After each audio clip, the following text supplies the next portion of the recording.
It has been 1 year and 7 months since my psilocybin journey. I'm on beautiful Pensacola Beach, sunrise. I think it's important to add my dad's story to this documentary. My dad, Brent Williams, grew up in Oklahoma. He said, well, my skiing was very good, and there was much snow. He was always the class clown, Coca-Cola! always making jokes. All right, guys, I'll throw in a couple napkins. We'll call it even. How's that? His humor was amazing. And my grandpa had a brain tumor when my dad was in high school, and my grandpa passed away. And at that point, my dad took on a seriousness within himself. He felt as if he's the man of the household now. And that class clown did not leave him, but he kind of carried two things: discipline, leadership on one side, and then of course his humor and his love for life on the other side. But it's all a mixed bag anyways. So my dad was in ROTC at the University of Oklahoma, and that's where he met my mom. My dad worked at the OU pool as a snack bar guy, and my mom was a lifeguard. And I'm sure through his humor, that's how they connected. And still very young, they got married and had kids, my sister and I. And they decided to divorce when I was around 2 years old. And the agreement from the divorce was that I would live with my dad during the school year, my sister and I would, and then we would live with our mom during the summers.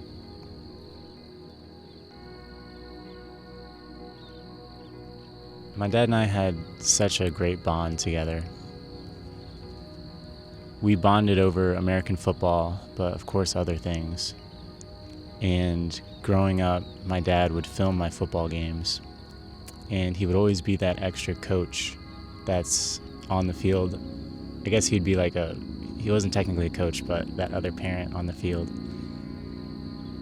And one example is during football, I think a player did something wrong or was acting up or something, so the coach told him to take a lap, and my dad told me to take the lap with the other player. And so that's just a small example of the leadership skills he carried. One summer when I was 11 years old, I was with my mom, and my dad was in Guam.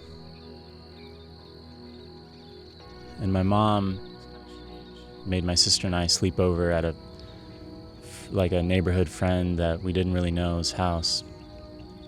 And during that time, we had heard that there was a plane crash and my dad was involved, and we just didn't know. There's no information on if anyone survived. And anyways, the next morning we go to my mom's house, and she was just devastated, and we all just knew that, she just told us, your dad didn't make it. And so my dad passed away in a plane crash July 21st, 2008. And it was just life-changing. And when my mom told me the news, I remember going outside and just looking up at the sky and just asking, why God? And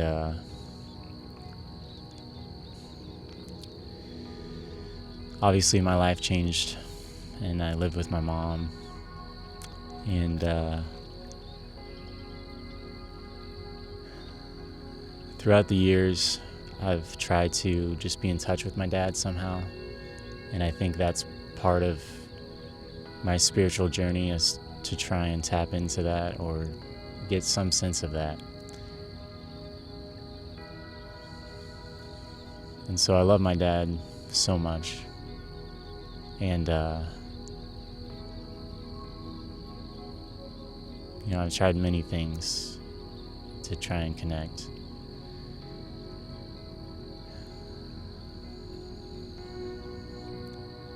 And this psilocybin journey in this documentary is one of those ways of trying to connect. And so anyways, I love my dad so much. He's hilarious. And I can still feel him in here. The love doesn't go away. And so anyways, he's a great man, and I love him so much. So I'd like to share with you a journal entry I have. July 25th, 2002. Dream. I'm outside. I meet my dad at a booth table, a barbecue type, and I see myself as a kid. My kid self is peeking at me through paper towel, and he's going in between and smiling at me. I hug my dad. He puts his hand on my heart. I tell him I was too afraid to play football after he left, after he died. He says, "What about when you weren't?"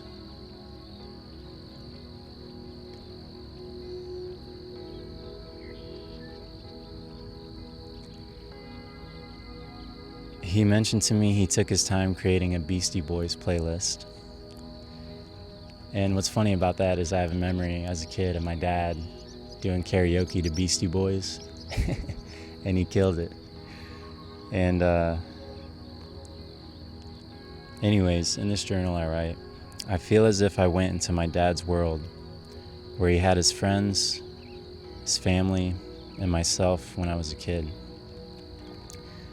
Side note, 2002 was written unconsciously. I meant 2022. Seems that 2002 would be accurate for how old I was as a kid in this dream. My ex-girlfriend, which I have her name in here but probably shouldn't say it, she sent me a song this morning, and the song is from 2002. The song is Forever and For Always by Shania Twain. And I have written here one lyric from the song. I can feel your love for me in your heart. So I just thought that was beautiful. I was looking back at my journals and pictures and everything yesterday, and just thought that was really nice.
Hi, my name is Border Williams, and this documentary is about the psychedelic experience. First, you'll travel to England and hear Jakob Webb's story. You'll see a first-person point of view of the visuals and the effects of his LSD experience. Then we'll be traveling to South Africa and hear the story of Lee Gayle, her experience with mescaline and LSD and being in touch and communication with a divine being. We will hear from Seelig, the transpersonal psychotherapist and musician, who curates music specifically designed for the psychedelic journey. Making this documentary, I wrote down all my memories of the psychedelic journeys I've had. I was able to remember 18 of them, mainly LSD with a few mushroom experiences. However, all of these experiences were recreational. I never had this spiritual intention of finding the depths of my soul, the depths of the universe in these journeys. In this documentary, I'm trying to find something deeper. I want to be in touch with a divine being, potentially my dad, or just the deepest part of my soul. So in this documentary, you'll travel with me to Corvallis, Oregon, where I meet with the Unstuck Team and have a therapeutic psilocybin experience. And here's Jakob Webb's story, a first-person point of view of the psychedelic experience on LSD.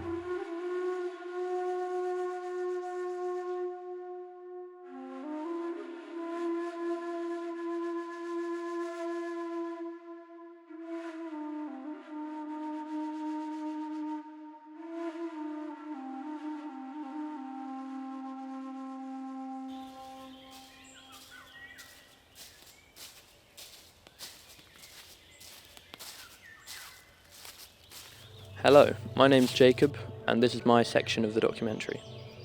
Today I'm going to be talking about probably the most impactful trip that I've had in my life. It happened in April of 2024.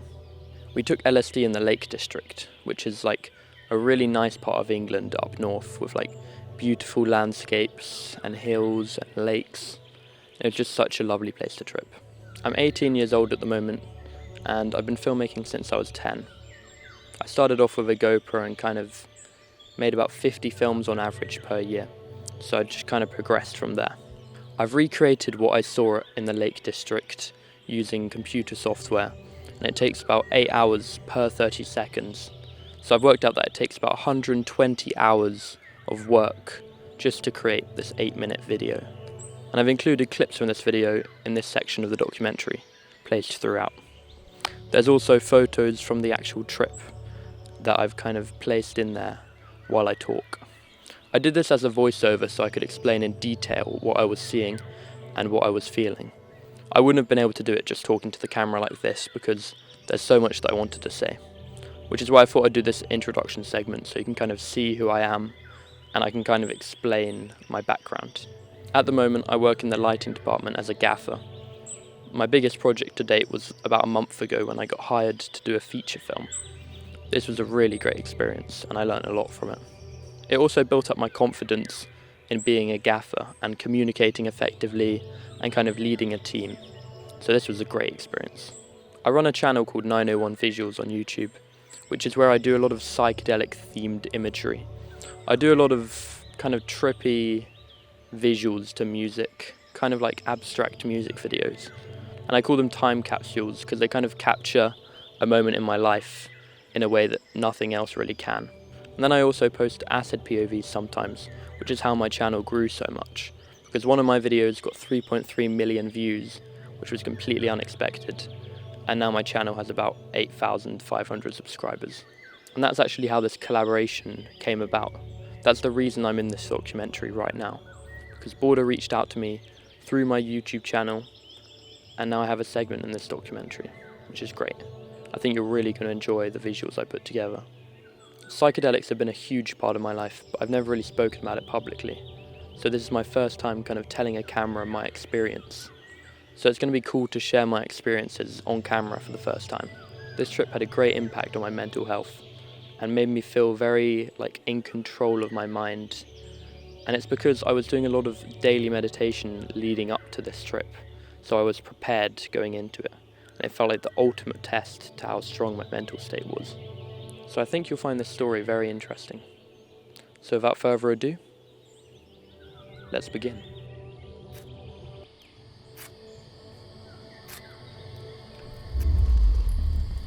But before we set off on our voyage, Calvin had to collect the sacred chemical from an undisclosed location. He trekked far and wide and reached a beacon. This is where he collected the LSD.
I've been sent here to show you this.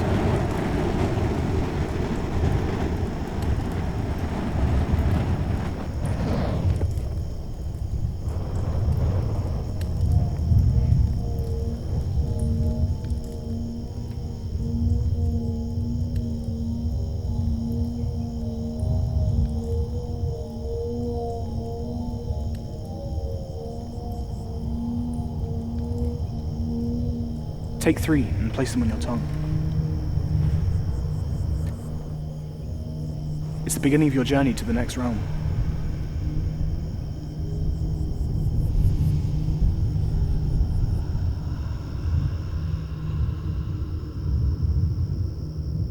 You'll understand in an hour or two.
This is the story of when me and my friends tripped in the Lake District.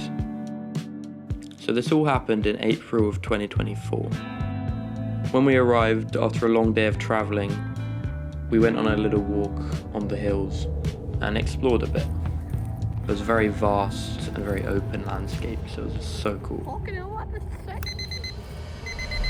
We started our day by eating breakfast, and then we took our tabs at 10:40 AM.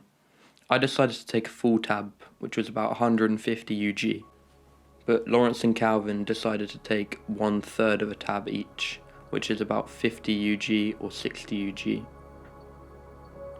And my other friend decides to stay sober because he doesn't feel like tripping. So we're walking around the hostel with tabs under our tongues, which feels very funny. And then we go to the drying room where our waterproof trousers, coats and hiking boots had been drying off because it was raining the day before, so all our stuff got soaked. But now it was nice and crispy and warm. So we put on our warm clothes and headed into the hills. It was a very misty, damp day, and it really brought out the colours of the environment. There was mist on the hills creating beautiful depth. It was damp in the air and windy in the hills. We began walking along a very small road, which took us downhill a bit. We decided to head off the road and follow a small stream up the hill. I remember feeling a bit more flowy than usual in my body, and I felt a little bit of come-up anxiety. I was like, oh shit, what if I have a bad trip? Because at this point I hadn't tripped on a full tab in over 2 years. We started climbing up a mossy mountainside with ease, and we gained height extremely fast. It had now been 30 minutes since ingesting it. At the top of the mountain it was very cloudy and it felt ethereal. It was like a different planet up there. It felt like we were on Mars or something.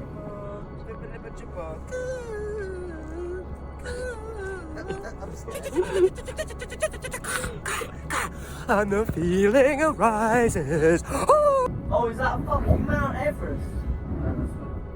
We got to a high point and we sat on a rock and watched the clouds go past. It was extremely windy up there. In the distance we saw a thick forest of pine and we headed towards it. I took a photo of the forest on my disposable camera, and then we jumped a stacked stone wall into the forest. The forest floor was completely covered in a thick layer of moss, and it was extremely spongy. I laid down on it and I felt really warm. The woods had a kind of jungly, humid vibe to it, very tropical. I was now beginning to feel the LSD more, but there was no visuals yet. Just in terms of headspace and body feeling, I was starting to feel it. Then I encountered a problem. I'd lost my film camera that I'd just taken a photo on. I was like, fuck, I've lost my film camera. I started to feel very distressed by this. We began to scan the entire woodland floor and retrace my steps. I jumped back over onto the other side of the wall because I remember taking a photo there, but I couldn't see it anywhere. Inside my head I was like, fuck, I've lost the film camera and I've lost all the great memories that I've captured on there. I walked back in defeat, but then I realised there was something on my ankle. I looked down and my camera was in the ankle of my waterproof trousers. So strange, but thank God I found it. I feel like if I didn't find it, it might have distressed me more. But we continued our journey. We continued through this woods and it felt like a very fun adventure. I found this cool glass bottle on the floor which was shaped like a skull and it had some kind of white rum in it. It was interesting because I could imagine the story behind it. Some lads had gone on a drunken walk in the mountains or something like that. It didn't sound appealing at all. I felt like I needed to walk ahead after we left the woods. So I ran about 15 meters ahead and walked along. It's because my friends were talking about people from their secondary school that I didn't know. It was kind of like drama type conversation, and I really don't like that type of conversation in general. It felt quite negative, so this is why I distanced myself from it. This was definitely a bit of the come up anxiety as well. After a while of walking alone, I decided to join them again. I said to my friend, "Can we talk about something trippy?" And he kind of knew that I was getting a bit of come up anxiety, and he understood that. Me and Calvin started having a very trippy conversation. We were talking about how trees are a good metaphor for life and humans. The branches are the people in our lives. The roots are what we use to stay grounded, our core selves. The tree trunk is us. The leaves will flower and die. And this is like the ups and downs we'll face in our life. There was a stone staircase built into the mountain ahead. It was insanely trippy. We looked up at the mountain and there were different paths and routes. We were thinking about how this is a metaphor for how there are many different paths people can take in life, but we all end up at the same destination in the end: death. Death is the only certain thing, and it's quite unifying in a way, because we will all die one day.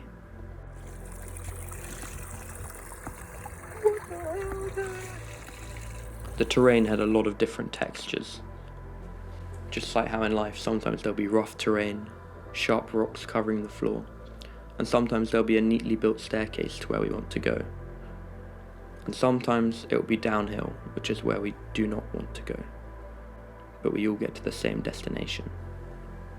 As we walked up this staircase, I was now feeling it quite a bit, and I was beginning to get visuals. I was getting small, intricate patterns and textures, and an extremely warped perception of scale. I felt huge compared to the steps. I looked down at my feet while walking along this long staircase going up the mountain, and I imagined it to be a medieval treadmill, a cylinder with a set amount of steps rotating to give the illusion of walking. If you look down, it becomes your entire world, and you just keep walking up steps. The others were also beginning to feel it, though not to the degree that I was. I felt like I'd take a step and pushed the ground beneath me. My perception of scale would warp, and I'd feel like a giant walking on boulders for a bit. If you can see the perspective warp. Same if you do it with your head. We started looking at these small rocks in a pile on the floor, and I moved my head in a circular motion around them, and paid attention to how 3D they were. I was amazed by the texture on each surface. If this was a 3D model world, the textures would be works of art and designed at the highest level. It would take so much time just to render one rock in Blender. It's insane that there were so many of them that were completely unique. So asked if I was feeling the tab. This was my friend that hadn't taken anything. I told him yes, and I began to explain the warped scale perception. He said that from the outside I didn't seem to be tripping. This was really interesting to hear because it meant that it was completely internal to me. To him, we were just walking up a staircase. When I looked out at the landscape, it felt so grand and huge. The time was 12:28 at this time, 2 hours after dosage. It was insane how long it took to feel. I thought it would take 1 hour. As we walked up to the top of the staircase, we stopped for a snack break and sat on a boulder. I pulled out a nut mix and a knackered bar, Cocoa Delight flavour. Calvin took the knackered bar out of the packet completely, and it looked ridiculous because it was just a long brown lump. He held it out flat on his hand and he said, "Would you buy this if it was on a shop's shelf?" No one would buy them if they didn't have the packaging. It looked absolutely rank. Suddenly a large group came out of nowhere from behind a mountain, which made it feel like a tourist mountain and less rural and adventure-y. I was looking at them a lot because I found them disruptive and strange. We started to climb an even higher mountain. I was now getting complex visuals, and we lied down and I was looking into the white clouds, and I began to see very small, complex patterns. Me and Lawrence looked at the grass and saw lots of 2D cat head outlines. I realised that whatever I thought of could appear in my visuals. It had a theme to it when I wanted it to. I saw a lot of card suit symbols throughout this trip. Me and Lawrence started to speak about how this part of the trip feels very stable. We had gotten past the come up and we were now peaking. It felt like a smooth, stable, grounded body feeling. Lawrence said, "I think I've overcome my psychedelic anxiety." Because when he thought about acid in the past, he'd feel very nervous because of past experiences he'd had. But this trip got rid of that for him, and me too. I felt no anxiety when thinking of acid after this. It was very intensely windy, but I wasn't wearing my jumper because I just accepted the wind as a part of the natural experience.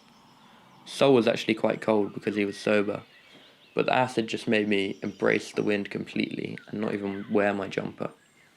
I felt very grounded while not wearing a jumper because I liked feeling the wind brush against me. We were debating whether or not we should go back into the woods from the top of this mountain and trip there, just because of the wind. But in the end we just decided to embrace it and trek further. The landscape was never ending and everything felt huge. On this trip I let go of my internal map completely and I had no idea where we were. This is quite unusual for me because I've got a pretty good built-in compass in my mind, but I just let Sol keep track of where we were. This was very, very freeing. We ended up in a really nice valley where sheep were grazing. We found some nice shrubs in the valley where we could shelter. They were like small trees. Lawrence pulled out a NOS canister and a cracker, and I just thought it felt so wrong to do balloons in this location, and I was very against it, because it just looked so nitty and grotty. I was tripping very heavily at this point, so I decided not to do a balloon. All the others did it, and while they were doing it, I breathed in and out with them, and it felt like I did it in a way. After they did it, it made me feel very grotty and bad, because I felt like it was disrespectful and untrue to the landscape that we were in. To get past this, I decided that we should meditate. I knew it would help, and it was a better way for me to have control. And me and Calvin sat on a rock and each began to meditate. Lawrence and Sol did Tai Chi breathing movements while we meditated. The meditation really calmed me down and I felt grounded.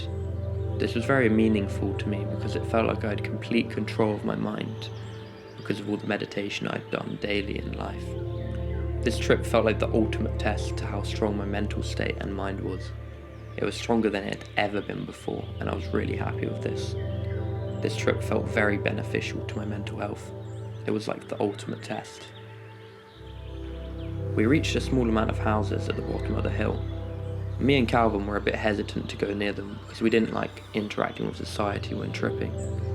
But we decided to head down anyway. On the way down, me and Calvin had a very deep conversation. On the way down, I felt like I was in a state of comfortable confusion, and I was saying, at the core of it, the only thing I am is a visual person. I may have these things like filmmaking, I may do these certain things, I may wear these certain things, but that isn't me. Those are just additions to me and ways that I express myself. We spoke about how art is a great way to express yourself. It was really great talking to him about these deep subjects in detail. It felt very groundbreaking. We had to climb over a very fast-flowing river using a tree. The water was moving extremely fast, like rapids level. I felt like a monkey while doing this. Me and Calvin walked through this old sheep field and we found a very graphic dead sheep carcass. There was a skull, a rib cage and fur around it in a ring formation. I could feel the death of this creature. It was so graphic. But I found it so funny because it's so graphic and shocking. We climbed over a stone wall and we ended up on a path by a river. There were some people on the mountain nearby that I was aware of. I decided to take a piss on the wall and I felt like an animal. After this we began to climb an extremely intense waterfall. It was fucked. We had to cross an extremely fast moving river by jumping on wet boulders. It was so much fun and there was so much adrenaline. Oh fuck. Okay. Let me describe to you what I'm seeing. On that hill, I'm seeing a lot of patterns and very vibrant colours. I so hard to describe, no point. Me, Calvin and Lawrence were climbing and Sol trailed behind for some reason. I think he might have been sorting out his waterproofs. We stopped and waited for him and looked out at the view. And I had the craziest visuals I've ever had in my life. The whole landscape felt giant because of the warped scale perception. I stared at this one house in the middle and it began warping, shrinking and twisting. And then the entire valley would mirror in half and patterns would fill my entire peripheral vision. Certain colours would pop out for a while and then return to normal. For example, light green may become brighter and then go darker. It's extremely difficult to describe. There's a clip where I try to explain what I'm seeing, but I fail. It's about 4:10 at this point and I'm still tripping heavily. Every time I do LSD, it always lasts until the end of the day when I sleep. When we get to the top, Sol was talking about how he wants to head back to the hostel. I'm extremely against this because I don't want to trip inside the hostel because I thought it'd be so strange and really weird being around people while tripping. We made it to the top of the waterfall after a while, and up there was a hidden world. It was so cool. We found another stone staircase. We began to follow it towards a grand lake. And for some reason there were ducks up there. I've got a photo of this on my film camera. We have a snack break here and we feed some of the nuts to the ducks. It feels like a Studio Ghibli movie, it's so perfect. That's rough. That's rough, mate. Poor cunt. Got some dog shit on his hands, so he has to clean it off. We decided that we should head back because it would get dark by the time we made it home. I personally had no idea where we were locationally, but Sol knew the way somehow, so we just followed him. As we walked, my brain was seeing if I could recognise where we were. We were having some very funny conversations on the way back. Lawrence said, "Imagine if all of our mums were in a floating glass box above us, and they were watching us as we climbed the waterfall, screaming." We were laughing so much at this, you can have some next level laughs on acid. I said, "Imagine if we got stranded up here. The news would say, missing boys who took LSD in Lake District found dead." It's kind of fucked how they create propaganda out of it against LSD, even though it had nothing to do with our disappearance. I think that says a lot about the modern news. After a while, I began to recognise that we were back at the valley again. I felt very euphoric this whole time, and like my heart was floating. It was an insane body feeling. We got to a peak and we decided to run down a huge hill. I sprinted down the hill, jumping on the way down. It was so fun. Me and Calvin were both really good at speed control. I'd run and leap into the air really high. The adrenaline was insane. It was so fun. We arrived at this strange bit of maze with stone walls and sheep hiding in it. We said hello to the sheep inside of it and trekked down the hill next to a stream.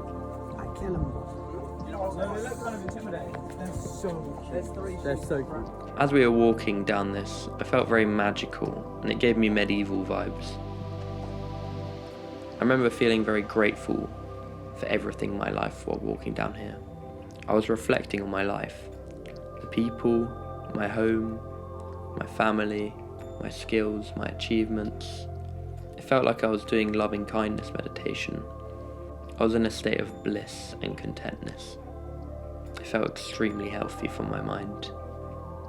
We then had to cross this rapid stream on a few rocks, and then we arrived at a small road. There were some beautiful villagey houses down here, and occasional cars driving along the road, but very rarely. It was a very small, windy tarmac road, and it went on for ages. Me and Calvin were walking along talking about the Buddhist center, which is a place we go to meditate. And we were talking about how meditation gives you complete control of your mind. And we were talking about Buddhism as a topic, and whether you'd consider yourself a Buddhist. I wouldn't personally consider myself a Buddhist, but I do really like meditation. The road went on for about an hour, and it began to get a little darker. Here is where I had the idea to create the acid POV in the Lake District. I wrote it down in my phone and decided to film it the next day on my iPhone. We got back to the hostel and took off our wet waterproofs and clothes. I had a nice warm shower in the hostel, and then I switched it to ice cold to get a rush of adrenaline. I always feel like I'm a monkey when I'm in the shower on acid. I dried off and I went downstairs to make dinner with my friends. I think we made some kind of tomato and bean casserole with sausages in. It was really nice. The industrial vibed community kitchen was really surreal to me. I was barefoot in there, which made it even more surreal. I felt very cozy and warm now, and it wasn't as strange being in the hostel while tripping as I thought it would be. The others were playing some kind of game as we ate, and I was tripping so much that I couldn't be bothered to join in. I just laid down on the sofa, staring at the patterns on the wallpaper. It's impossible to describe how much weight it started. Yeah. They were shifting, and it's impossible to describe what they were doing. I was completely calm and mesmerized by the changing patterns. The others went to smoke a cigarette outside. I don't smoke, so I sat inside and I stared at this beautiful landscape painting. There's a video where I just film it and describe exactly what I'm seeing in real time. What am I seeing? Like insane colours. And like patterns on the rocks. Like eyes and wallpaper type thing, like chess pieces, and some of the bits are like square. It's like a nice blend of textures. I'm looking at the rock, by the way. And the clouds are like circles. It's like an axe, like a circular axe. Like a bat.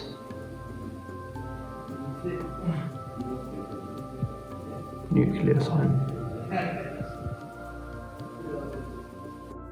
But this has been used as a template for the videos you've been seeing while I've been explaining this.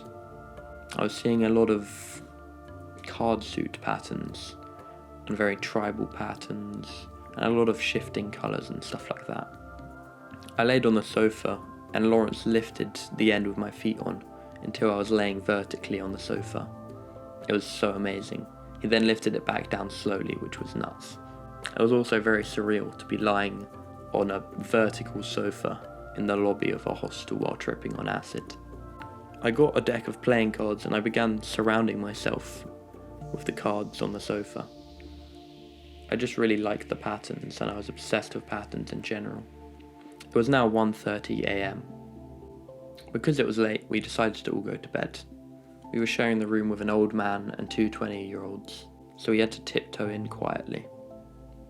I laid there in my bed, but I still couldn't fall asleep because of the acid, so I decided I might as well enjoy the acid instead of trying to sleep. I put on my Bluetooth headphones and began listening to beautiful music. It felt so good listening to music, and such a luxury. I began to notice all the layers in the songs. I listened to Studio Ghibli, One Summer's Day, which is an absolute masterpiece. I was blown away by the fact that someone had thought of that, written it down, and executed it using an entire orchestra. It was amazing. When I closed my eyes, I was just seeing the Lake District hills because we'd been seeing them all day. I was seeing valleys, lakes, and stones. And I was also hearing Calvin, Lawrence, and Soul just talking. I was just imagining it. I think it was because I'd heard them all day, and I'd been talking to them all day non-stop. It was kind of annoying to hear them, but it wasn't that deep because I had music, and when I turned the music on, I wouldn't hear them. But when I turned it off, that's when I'd hear them, which is quite annoying when trying to sleep. I was getting extremely detailed close-eye visuals. I remember seeing extremely detailed mandalas. I remember thinking that it was on par with DMT, even though I've never done it. It was just so vivid and so detailed, and I could properly see it. It was amazing. I just laid there thinking about random ideas and stories that I wanted to create, and I actually came up with a whole storyline for a book which I wrote into my notes while listening to Studio Ghibli music. I told myself that I'd write this book when I got home, and I've written about half, but I still need to work on it. I also realised while lying there that I had an art block that I needed to overcome. This is the resistance you get to creating art, when you're about to create something and you're like, oh, I can't be bothered, I'm not going to do it, and then you just don't do it. I told myself that I should overcome that. And I also told myself that I should create an acid POV in the Lake District and film it on my phone and add effects, which I have done and I'm halfway through doing. I really enjoyed how creative I was being on LSD without limits. I remember thinking that I wish I could experience this every night before sleep, because it just felt so creative and amazing. At 5:30 AM I managed to fall asleep because my brain was very tired from how active it had been all day. And yeah, in conclusion, it was a lovely trip, probably the best trip I've ever had, because it was such a good setting and such a good time in my life to do it. And all the meditation I'd been doing leading up to it, daily, really helped me to have full control over the experience and have a good trip. So yeah, this was a beautiful experience. I hope you enjoyed listening to it, and have a good trip. Goodbye.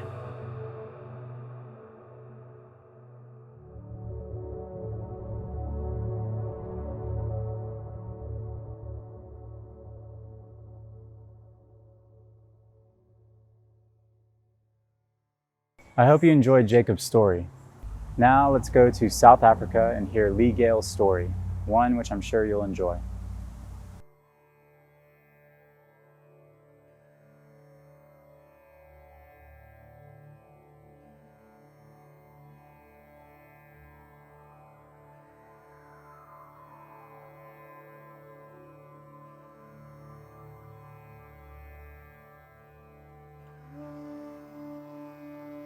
I was on a large dose of mescaline and LSD, and my one friend said to me, hey, here, come smoke a bong. So I came and I smoked a bong, and I was at the Psychedelic festival, and I was walking back to my campsite, and I decided, okay, I'm gonna have a cup of tea. So I switch on the kettle, and then I'm starting to see my vision is now getting super psychedelic. There's this portal forming in front of me out of geometric patterns, and it's whirling and spiraling, and I'm just standing and staring at it in awe, just kind of, once again, full ego, oh wow, this is great. And then the kettle whistles and I say, I'm gonna go to the dance floor.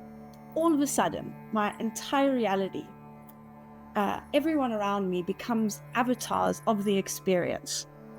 And then they say, yeah, this is your song, Miguel. This is your song. Kettle's whistling. And I'm like, okay, this is getting a little eerie. And then the next minute I find myself in this white prism. It's like a crystal. And I'm inside of it, and it's just white everywhere. And I'm just like, fuck, how did I get here? How long have I been here as well? Where's my body? I'm just here. But where's my body? Where am I? what's my body doing? And obviously then now I'm like, kind of like, I don't understand. And then I'm reversed in time and I'm shown how I'm leaving my body. And as I'm leaving my body, people are reassuring me, don't worry, this is all good. You know, everything's going to be fine. And then I'm gone. And I'm like, I killed myself. I did it this time. A tree branch hit me on the head or something like that. And damn, you know, you this time you did the trick. Well done. And then obviously I go through all the emotions of death. So I'm like, I'm dead, I'm crying, I'm upset. All these things that I'm experiencing about the fact that, like, how I've neglected my human existence as Lee Gayle, just been consuming copious amounts of substances. I've completely disrespected the experience that I was having as Lee Gayle, as my ego. And then an angel appeared, which is almost like a familiar spirit guide, almost like my sister in a way, but more angelic. And so she approaches me, and then I say to her, I'm dead. And I'm like crying to her. And she's like, well, you're not really dead, are you? Because something's still alive. Something's talking to me right now.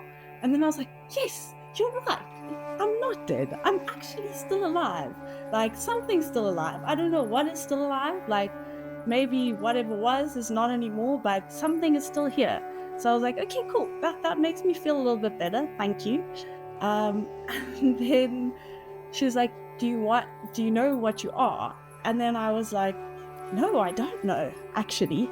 And then she said, do you want to see what you are? Obviously, I feel like the spirit guide, if you want to call it that, took the shape of my sister because they knew it would be less overwhelming for me to experience anyone else than my sister. My sister's the ideal person to give me this message. So then I'm standing still in this void of just this void, and she's now showing me, let me show you what you are. So she pulls me over to this giant ball of energy that's interweaving, and it's interlacing almost like snakes going around, but it's energy, and it's just weaving, and it is everything that could ever be and has ever been, and it is chaos and order in one, encapsulated, and it's shaking. There's a lock on it, and I see this lock, and it's just shaking, and it's like it wants to break out, but the paradox is there's nowhere to go. It is everything that could ever be. So it's not like the lock can be broken because it's everything. So I'm just looking at this ball of everything and nothing spinning in front of me. And then she asked me, do you want to go for a test ride again? And then I was like, yeah, I want to go. Let's do it. So then I go back in. And I go back in, and I can't remember what it was like to experience everything that I was experiencing, but it felt like I was everything. And then I came back to that experience again with the spirit guide. And then she asked me if I remember that I was actually, my body was at this party, and that I could go back to it if I wanted to and return to that reality, being Lee Gayle again. After being everything else, I could come back to this incarnation.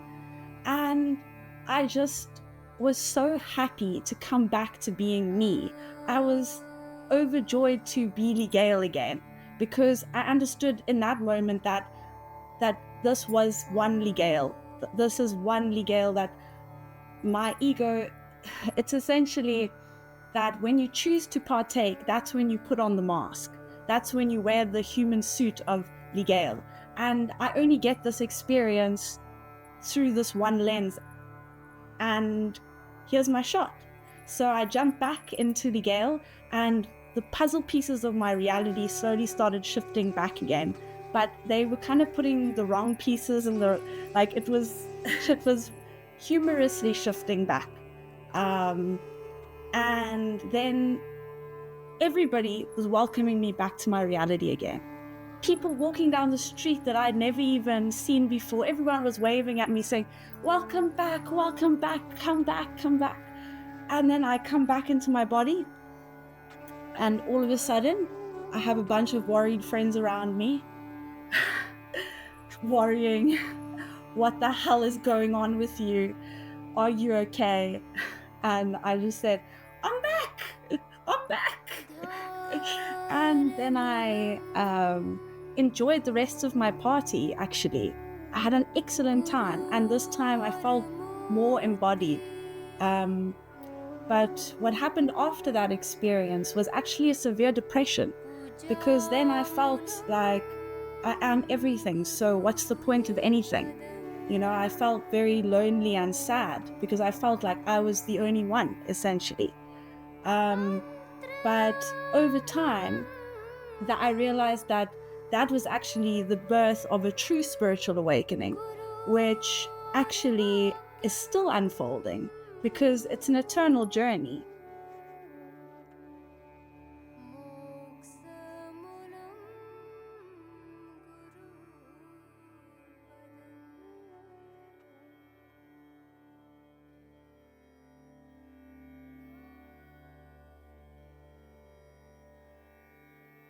You will hear from Mark Seelig, a transpersonal psychotherapist and musician. Mark Seelig's music has made an impact on my life, and it's specifically curated for the psychedelic journey itself. It's been a long road in my life, and if we're talking about psilocybin, that's certainly a medicine that I have experienced as deeply sacred, deeply healing, with an enormous dimension of wisdom. I mean, no wonder native peoples call these plants plant teachers. I think that's very correct, and they don't teach in our Western academic sense. They teach the wisdom of life. And, you know, many years ago, I've come to a point where, under the impression of various plant medicines, psilocybin mushrooms being one of them, I thought, you know, we don't really, as humans, understand our place in this creation unless we access these expanded states of consciousness, which are our innate potential. Now, the method that we use to access them is a secondary thing, but it stands without a discussion that probably plant medicines are the quickest and deepest and most effective form. The Western kind of scientific understanding, the best we can do with that tool is to talk about neurotransmitters, where psilocybin, for example, or psilocin rather, docks in the brain, the 5-HT2A receptors, thereby changing perception of ourselves, of reality, and so forth. I mean, that's already enough to explain some of the phenomena. But once we get into words like the spirit of the medicines, the wisdom, the teachings, we really have to look at the millennia-old wisdom of the native peoples.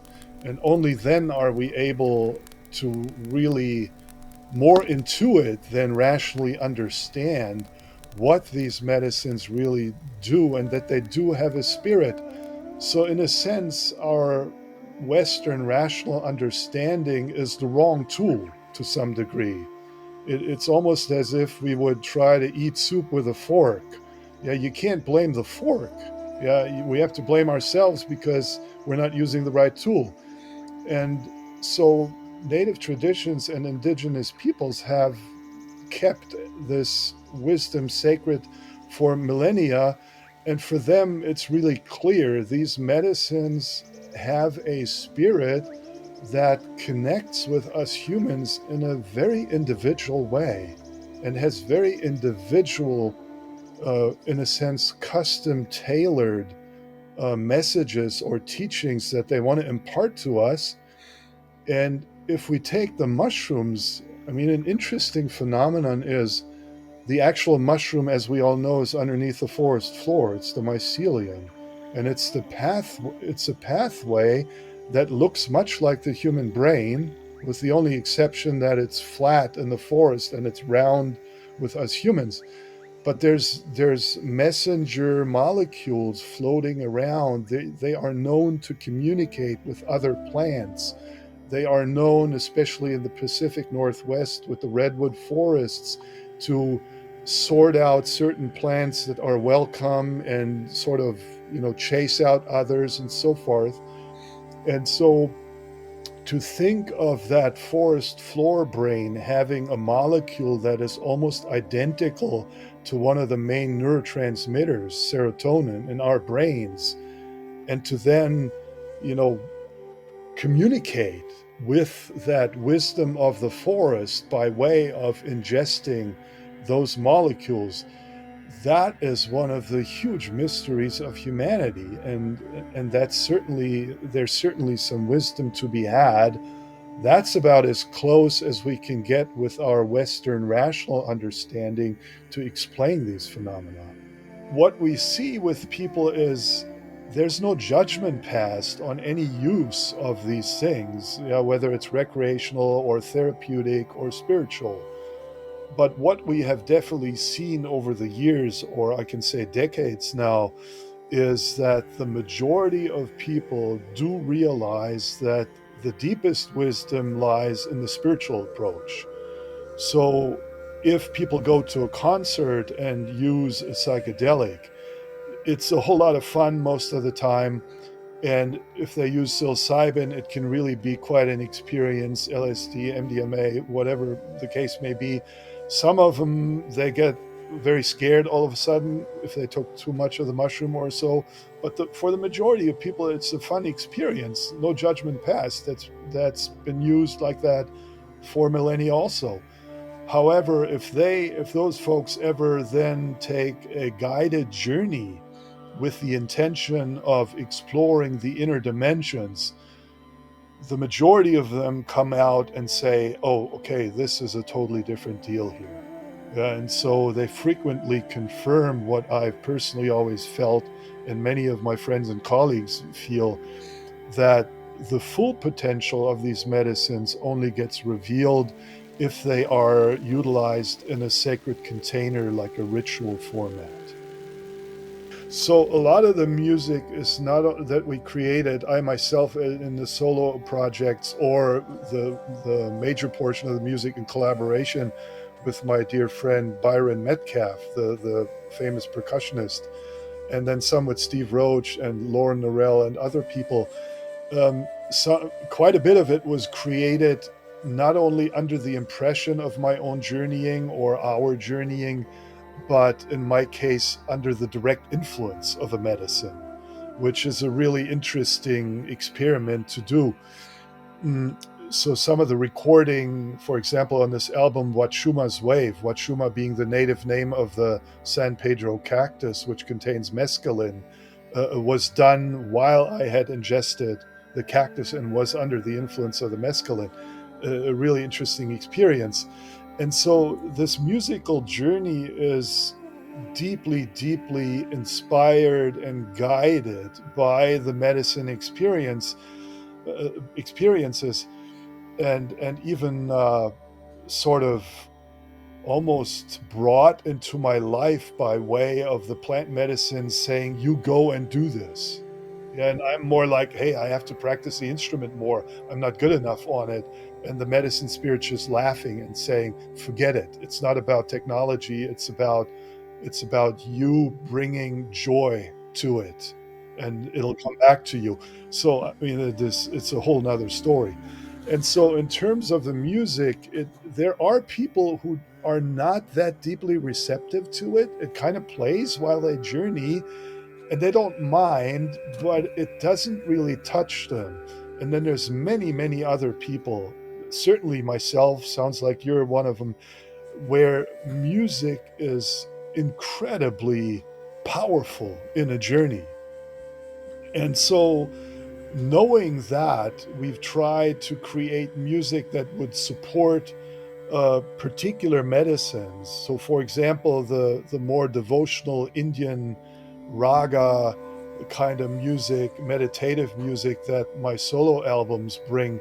It's more for the MDMA journeys or for combinations of MDMA and mushrooms.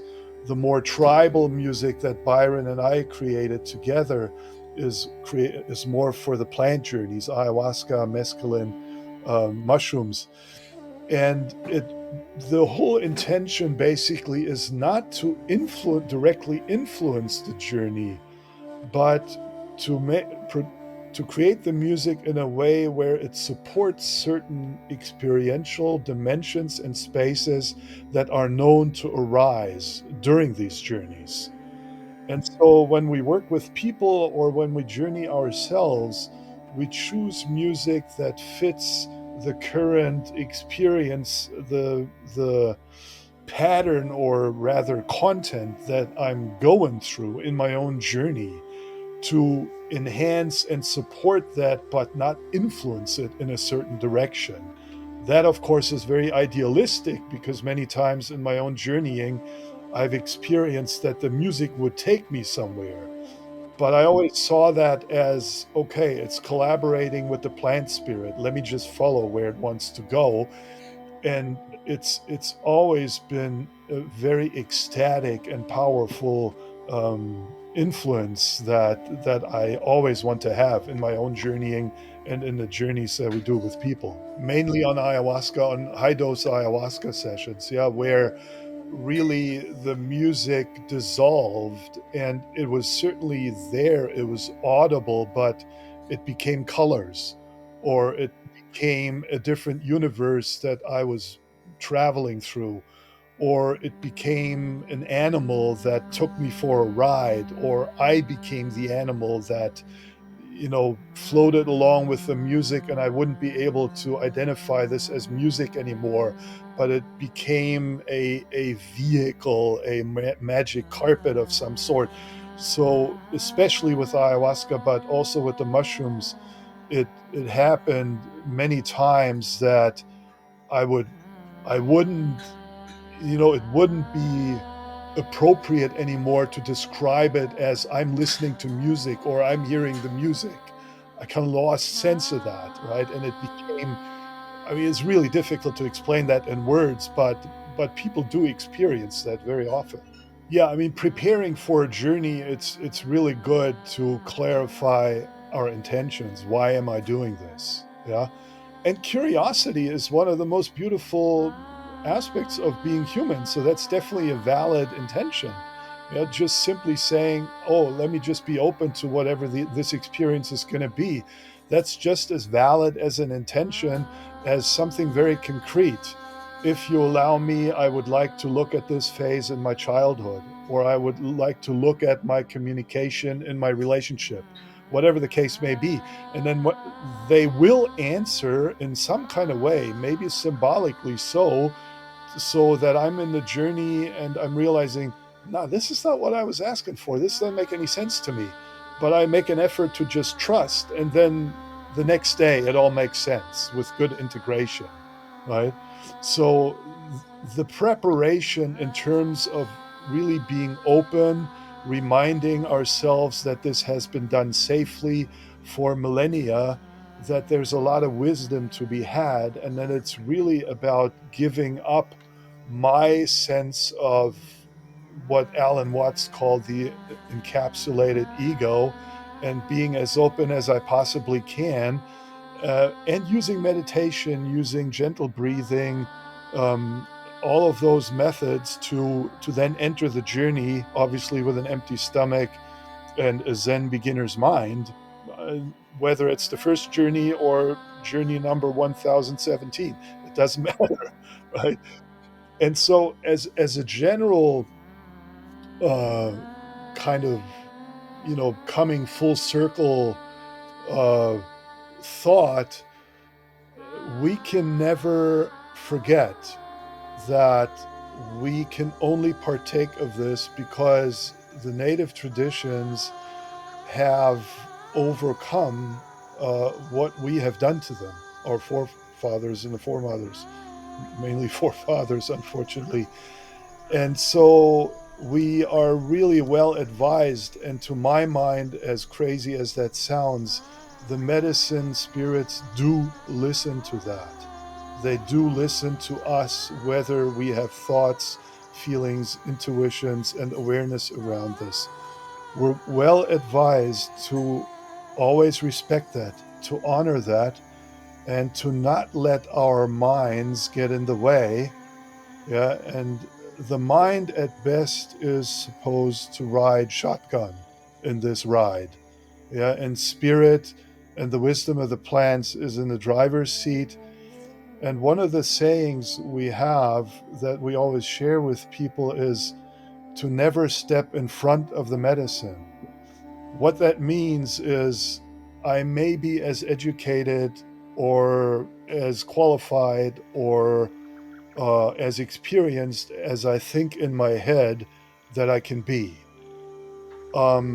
Stepping in front of the medicine would mean that I enter a journey and say, I know what this is, I know where it's going to go, because I can explain the molecule, or I've had so and so many experiences. That is stepping in front of the medicine. Staying behind the medicine means that I start the journey with a beginner's mind, knowing that this can go anywhere. Stepping behind the medicine and letting the medicine take the lead means I am going to follow the teachings of the native peoples about dosage, about environment, set and setting, as it's called nowadays. Know the medicine, know the dose, know the source, know the setting, know the set. Trust the people that you do a journey with, because that trust intuitively, that's the number one important thing over any degrees that people have, over any amount of experience that they have, because us humans are like children in this.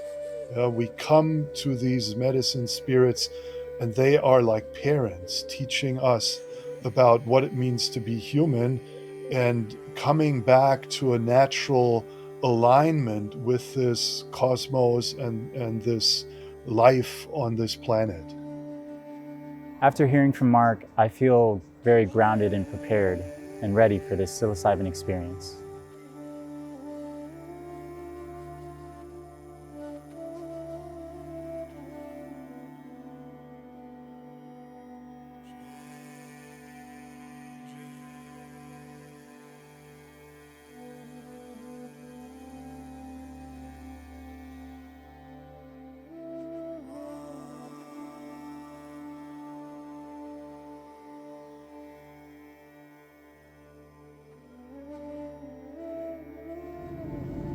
I arrive in Salem, Oregon at a very small airport, the smallest airport I've ever been to. I rent a car, and during the process of getting the car, the guy helping me out told me about Maris Peak. Maris Peak was never on my to-do list, but I had a day, and so I decided to go there. And I'm so glad I did. So I walk up on the trail that everyone walks up at Maris Peak, and I see these amazing, beautiful views. The air is fresh and I feel good and everything feels right. And on my way down, I see a trail going to the side, and something just told me just to walk along it and see what it leads to. Little did I know that it would lead to a forest. And so I found myself in this forest, feeling the dampness, earthiness under my feet.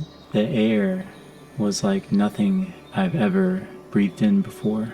And it had this quiet essence to it that I felt like the natives there would be tuned into. The birds that were crowed like nothing I've ever heard before. It echoed and echoed, and it just felt right being there. These beautiful trees, seeing these mushrooms, everything felt right. And I really felt myself and my vibration at peace, like I was grounding myself, I was reset. I was away from technology, away from ambitions, and just there. And I came to the realization that I've really been separated from nature. And this moment, being in this forest, I felt connected again. Suddenly, as I take in the forest and head my way back, I hear a loud fluttering to my left. I duck, and above me, in front of me, I see an owl flying. The owl flew about 30 yards away, and I was able to grab a picture of it. It was just staring at me, and it was incredibly beautiful. I don't think I've ever seen an owl before, especially not in the wild, and this was something to see. I just felt a sense of gratitude for going on this path that was my decision. And it reminds me of growing up, people in my life were telling me to become a doctor, and that's what I thought I should do. But I went down my own path to film school, and I really found myself there. And I think these two things are a very similar path and similar journey in their own way. Having the feeling of going the direction that feels right and then taking it, and then having another experience that was never planned or in my mind before, but having that pay off into something unexpected and beautiful. And with this forest experience, I feel that I'm ready for these psilocybin mushrooms.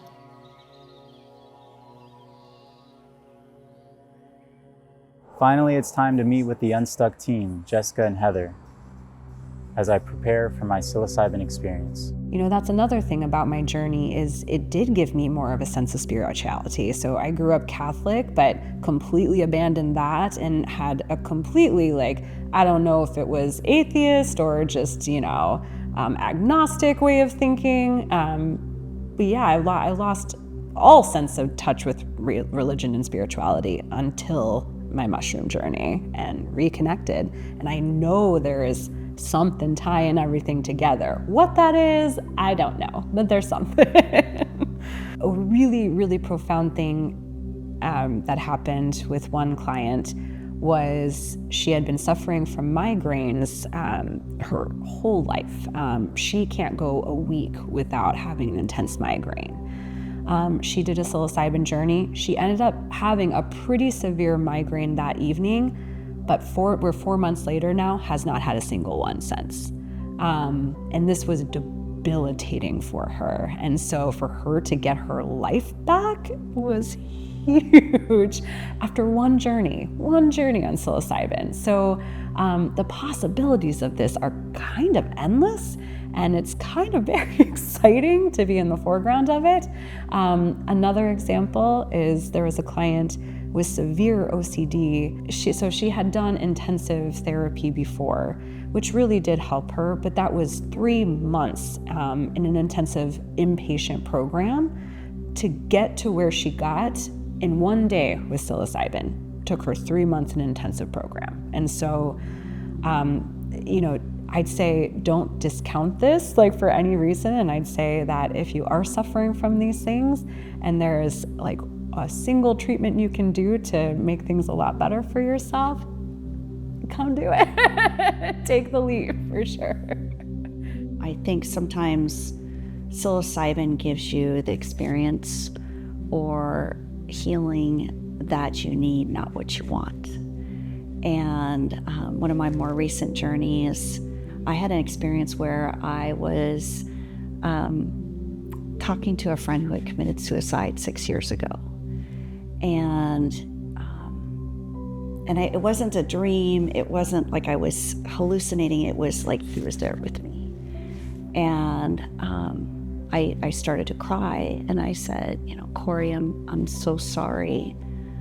I'm so sorry. I'm so sorry. I feel like I should have told you I loved you. And I didn't realize I had been carrying this guilt of, I felt responsible for him committing suicide. And he said to me, I knew you loved me, and it's not your fault.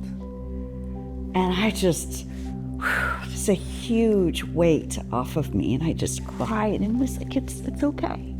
It's okay. And he was looking at me, and he was with me, and I saw him, and he was happy and healthy, and it was so, so profound. Again, I didn't know I had been carrying that weight. And ever since that journey, it's like, I feel lighter. And I think every journey that I've done, I've lost a little bit of that emotional weight that I've been carrying. And I think that's a lot of it. I think we don't necessarily know how much we're carrying sometimes, that emotional weight. And I think talk therapy goes so far. I'd been through all these accidents, and I had talked through as much as I could these accidents and my divorce and cancer and all sorts of things that had happened to me. And it got to a point where, okay, I've talked through it, and there's the logical side, but there's so much more buried that we can't think through, that psilocybin gets to. And I kind of give the analogy of it's like peeling away an onion. It's like, oh, there's this layer, there's this layer, and there's a core to that onion that psilocybin helps us get to. And for me, that's been kind of part of the beauty of learning what psilocybin can do, is really getting at, so what is the core of the issue, and allowing us to move through that. In many ways, kind of letting some things go and not carrying it anymore.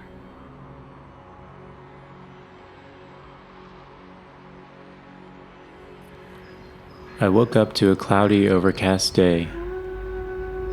The morning was quiet, and I felt ready. I felt a bit anxious because finally, here I am.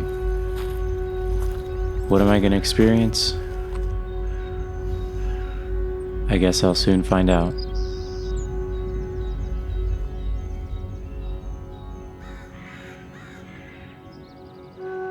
After ingesting the mushrooms, I lie down with the eye mask and headphones, and the journey begins.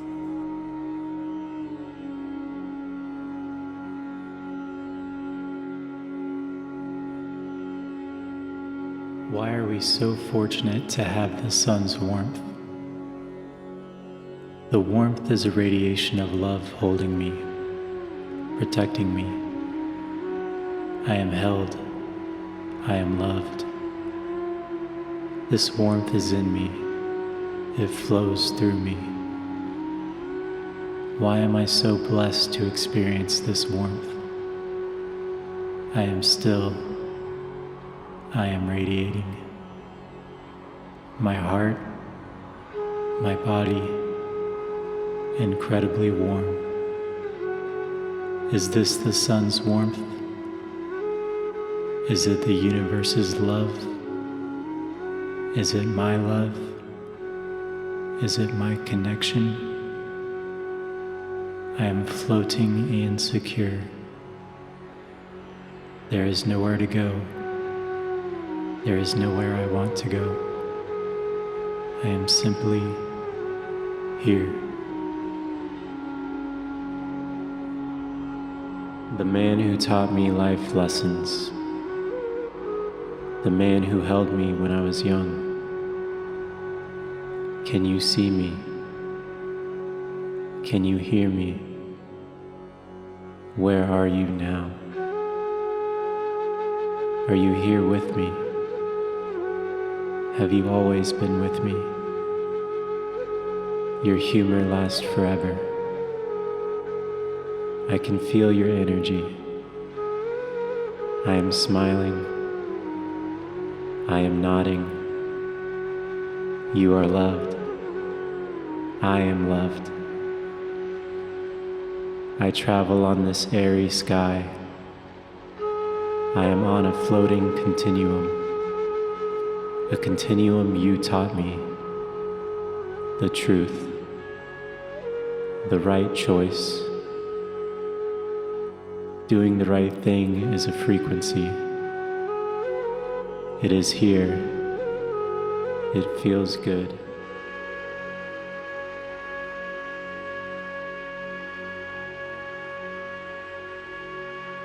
You are my dad. You are my father. Father Sky. I am here with you. This is our creed. Doing the right thing. That is a man of wisdom, a man of truth, a man whose life was not wasted, a man whose life is anew, a life passed down from you to me. Thank you for this life. My tears fall as the clouds protect the forest. A new path I walk because of you. I am a good man in your image. Our energy rests here together. No face, no body, Yet here we are, a place of rest, a place of soaring.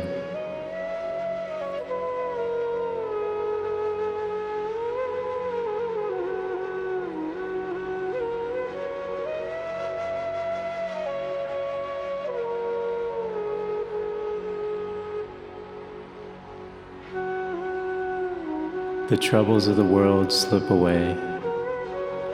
I take a breath. A tired exhale leaves me. Here I am, tired. Experience has taught me, but I am ready. Ready to rest. Ready to bake. I feel the warmth. The warmth holds me. It is time to leave. I know this. I feel this. The warmth envelops me. This feeling is familiar. The warmth of death. The warmth of the womb. The warmth of the sun. I am here again. I am at peace. Hold me forever, at the beginning or at the end. I am here, once again. Thank you for life. Thank you for love. Your embrace is soothing. It's comforting. My eyes close for the last time, and here we are.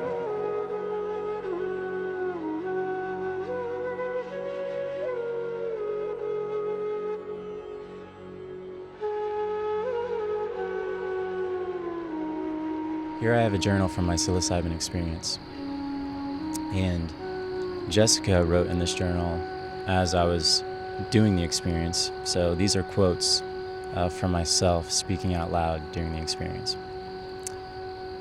I feel a lot of warmth in my chest, loving, hugging energy. I feel so free. I feel so good. I love my ex-girlfriend, I won't mention her name. I love my dad. I miss him.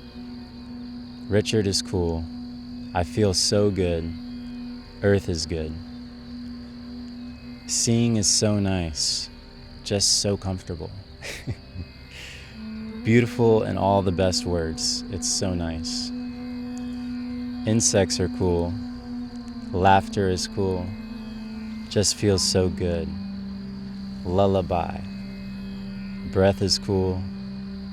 Just so good. Warm hugs. Dogs. Nature. Smiles. Music. Warmth and relaxation. Wow. So nice.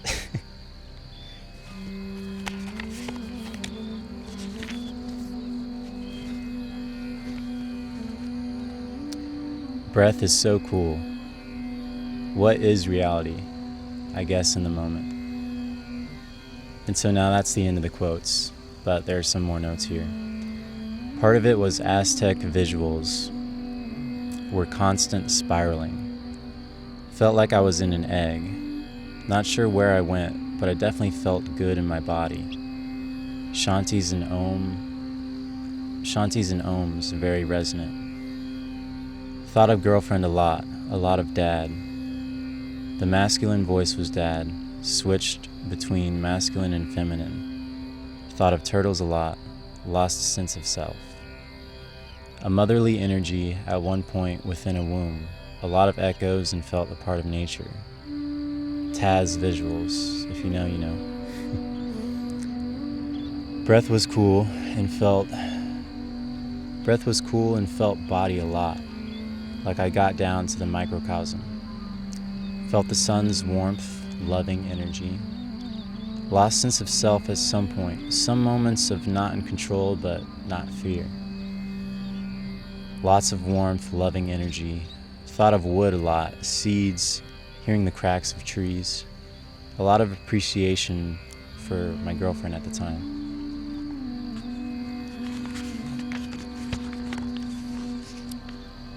Wasn't very intellectual, didn't think about problems with mom or anything. Points thinking about life and death, but that got mixed up and confused. Just became about perception. A sense of not caring, freeing. Feminine and masculine energy, lots of it, major theme. Masculine was dad, feminine was son, some type of cosmic energy. Definitely felt the mycelium cracking through my brain. Lots with the jaw, possibly moving energies. There were hard times expressed through the body, but it wasn't intellectual. Different feelings with different positions. Comfort toward the couch and opening or breaking away, facing away. Never felt worried about body. Sometimes I'd go back to the breath and that felt nice, really connected to that.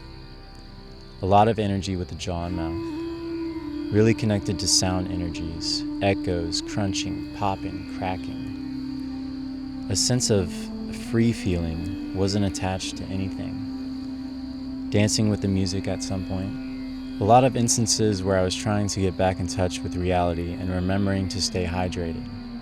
Drinking a lot to hold on to. At one point I knew I was in the room but had to comprehend. The visuals were a lot. Wasn't thinking about money or day-to-day reality. I felt underneath all those illusions. Those things did not matter at all. A lot of shadows and textures. Periods of time felt super tired, thought of turtle resting on a warm rock. Tired maybe intellectually, felt like I could actually rest. Another thing, when I thought of people, it was less about the physical person and more of their energy. Masculine energy was cool, very much resonated with outer space. I didn't really see anyone, it was more energetic. A lot of the human element was ripped away. I went straight to the core of the universe. Central energy was a big takeaway. Deep down, we are just energies. Energies were more feelings than anything.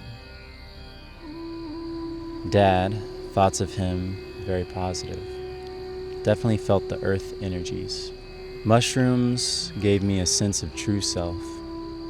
Maybe the human experience is just an experience, and we go back to a restful state. Aztec in the beginning, then turtle energy, then masculine and feminine, then energies. Those were the big takeaways. I felt that nod of approval with the masculine energy. Feminine was the warmth. Definitely felt the warmth in my body and feeling free. Light took shape in the beginning as waves.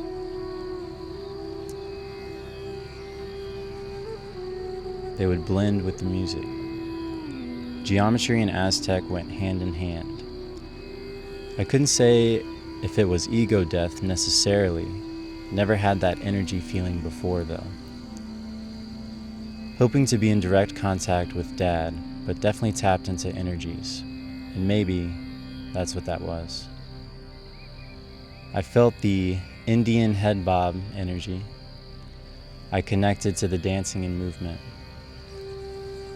A lot is conceptualized in our day-to-day. Going back to the energies is the key. And so those were all the notes from Jessica that she took while I was expressing my experience. And so now I have notes that I took. The weight was 6 grams of the mushrooms. The psilocin was 40 milligrams. I knew early on I didn't need more. It came up very quickly, pretty uncomfortable. I needed Jessica's hand on my shoulder for comfort. And I was only wearing headphones for 50 minutes. It felt longer. Masculine Om Shanti, nod of approval. Feminine egg, womb, warmth. Intellect things became non-important, went to energy. Opened my eyes, Jessica, facilitator, kind of blended in on the chair, then sitting on the ground, then adjusting the blanket that was on me. So she was kind of shifting, and time was kind of odd in that way. I'd opened my eyes and the visuals were really strong, so I closed them to be comfortable. The Aztec black and gray snake-like movement swirling, Krugbin. My energy body dancing, I felt free. Masculine energy was very much outer space. Being in the egg and the womb, feeling feminine energy, incredibly warm, like a sauna times 10, but no sweating. First the heart space, then the entire body. Cracked out of the egg when looking up towards the ceiling. Encountering the masculine felt very air-like, no body, nod of approval and smiles, not necessarily intellect, but truth, brotherly camaraderie. Om Shanti felt very ancient. A lot of movement in my jaw and head. Human layers of experience are all on the surface. Everything. War, politics, even animals, trees, anything experienced as human. Below that, I went to pure feminine and masculine energy. When I thought of people, it was not their physical body or usual being, it was their energy. My ex-girlfriend's love and gratefulness, Richard's brotherly nod of approval, and the same from my dad. I experienced the birth coming from the womb, the egg. I experienced death, this turtle energy, very, very tired, returning to the warmth of the feminine. The same energy of the egg or the womb, as if I'm lying in the energy on a warm rock, going back to the feminine. After the journey, I think all beings are extensions of the masculine and feminine. A dog who listens to a human to come here is a nod of approval to the masculine. A dog who cuddles is the extension of the feminine.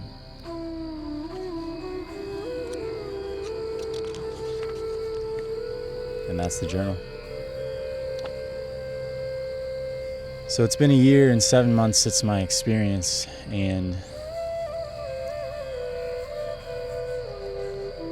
I wouldn't say psilocybin is a fix-all be-all by any means, but with intention and with an open heart and an open mind, I think psilocybin can bring you to a place that feels much deeper, and you can really get a sense of